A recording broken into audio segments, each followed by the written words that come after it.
Um ponto importante nessa discussão é o seguinte: quando a gente pega os dados dos estados, você pergunta você soma o que todos os estados dizem que venderam para outros estados e compara com o que todos os estados dizem que compraram de outros estados, o volume de vendas é muito maior que o volume de compras, o que é impossível, logicamente, porque se um estado vendeu para outro, saiu de um e entrou no outro.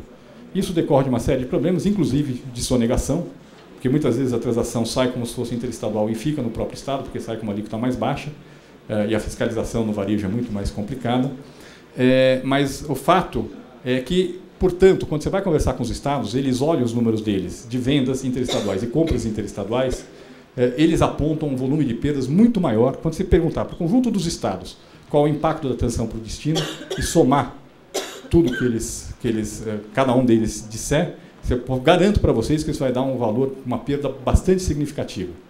O que é logicamente impossível.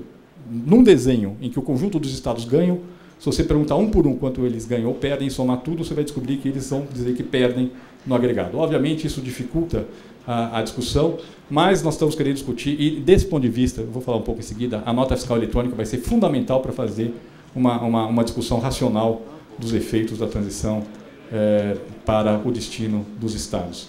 Bom, e finalmente nós estamos colocando um dispositivo bastante duro para que estados que vierem a conceder novos benefícios de guerra fiscal, eles teriam, ou seja, após a aprovação da reforma. Para o passado, nós vamos ter uma transição para digerir o que já foi feito.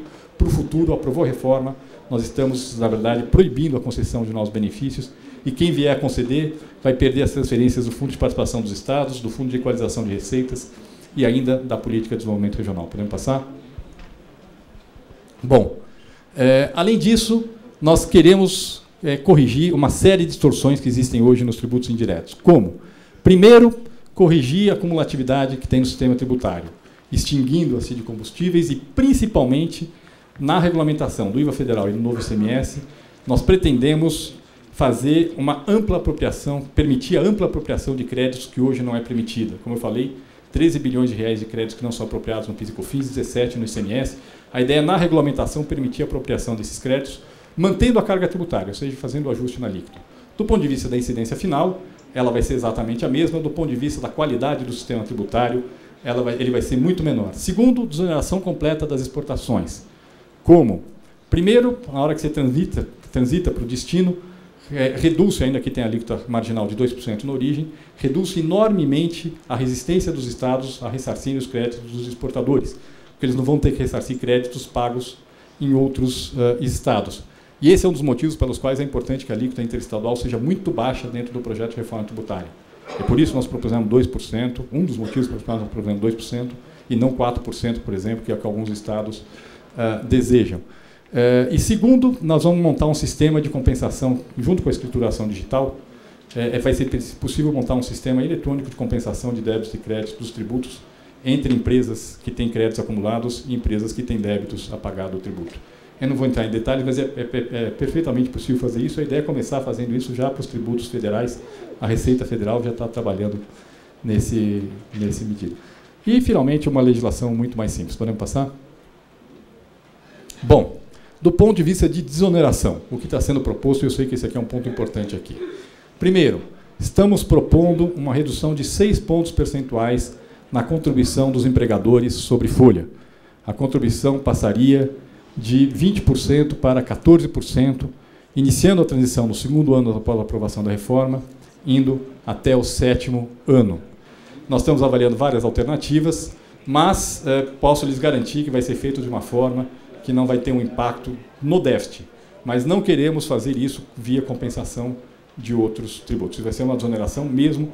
Ela é extremamente, vamos ser bem claro aqui, ela tem uma importância política para a aprovação da reforma, vamos ser claros, isso daqui é um atrativo para a aprovação da reforma.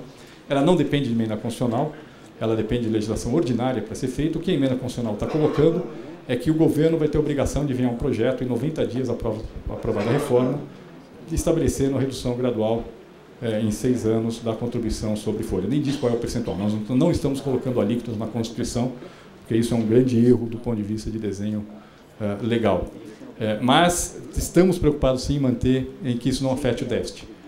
A extinção da contribuição para o salário e educação, essa sim compensada por um aumento do IVA federal, ela também tem um efeito bastante positivo de desoneração da folha. No conjunto, estamos tirando 8,5 pontos percentuais da contribuição dos empregadores sobre a folha de salários. Segundo, e esse aqui é um ponto importante na discussão de progressividade do sistema, nós estamos propondo, na regulamentação do IVA federal e do novo ICMS, ampliar a desoneração da cesta básica.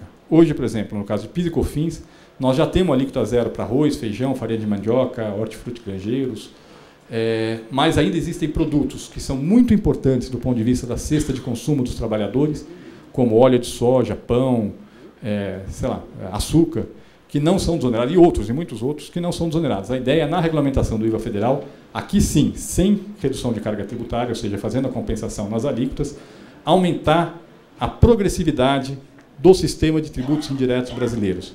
E eu quero dizer que este é uma das medidas mais eficientes de distribuição de renda que existe. Você acerta na mosca em quem precisa. Porque a porcentagem da renda de um pobre que gasta na compra de itens essenciais da cesta básica, como esses que eu listei, é muito maior do que a porcentagem da renda que um rico gasta na aquisição desses mesmos produtos. Em alguns casos é maior até em termos absolutos. Então, é muito comum que um pobre gaste mais em açúcar do que um rico, por exemplo, porque o rico consome açúcar de outra forma. Sei lá, suco, essas coisas assim, que é um jeito mais chique de consumir açúcar. Então, você acerta na veia, tem um efeito muito positivo. Isso resolve o problema da progressividade do sistema tributário brasileiro? Não. Isso não resolve. Tem problemas bem mais sérios, principalmente no que diz respeito a tributos diretos. E eu diria aqui que um dos maiores problemas no Brasil é que, por exemplo, o rico não paga imposto de renda. Não paga porque ele escapa de várias formas. Ele escapa constituindo uma empresa de lucro presumido, por exemplo. É toda essa discussão da emenda 3 aí, que eu acho que vocês acompanham, tá certo? É complicadíssimo do ponto de vista político, mas fundamental de ser feito do ponto de vista da discussão da progressividade, mas não é uma discussão constitucional, é uma discussão infraconstitucional que eu acho que tem que ser feita. A questão da progressividade do sistema tributário brasileiro vai muito mais longe, mas o que nós podemos fazer dentro da reforma tributária, cujo objetivo é principalmente criar condições para o Brasil crescer mais, nós estamos fazendo. Terceiro, estamos propondo desonerar completamente os investimentos, reduzindo a zero o prazo de apropriação de crédito de ICMS e PIS e COFINS na compra de máquinas e equipamentos. Isso vai ser feito na regulamentação dos tributos. No caso do IVA federal, PIS e COFINS, a ideia do governo federal é fazer no menor prazo possível. Antes da queda da CPMF, a ideia era terminar até 2009. Agora nós tivemos que postergar um pouco. Assim que for possível, nós vamos fazer. No caso do ICMS, já está na emenda constitucional, vai ser feito ao longo da transição. E tem um dispositivo, isso é um ponto importante. Tem um dispositivo dentro da reforma tributária que vai ser regulamentado por lei complementar, que garante que não vai ter aumento da carga tributária em função da criação do IVA federal e do novo ICMS. Aqui eu queria deixar bem claro, nós não estamos propondo um limite para a carga tributária, não é isso.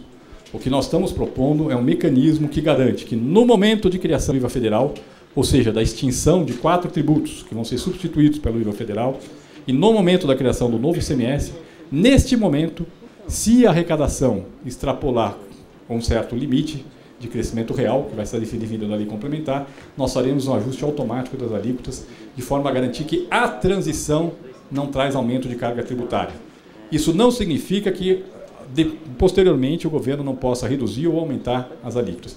Eu vou demorar um pouco mais do que o meu tempo, viu? Já estou avisando aqui. Bom, podemos passar?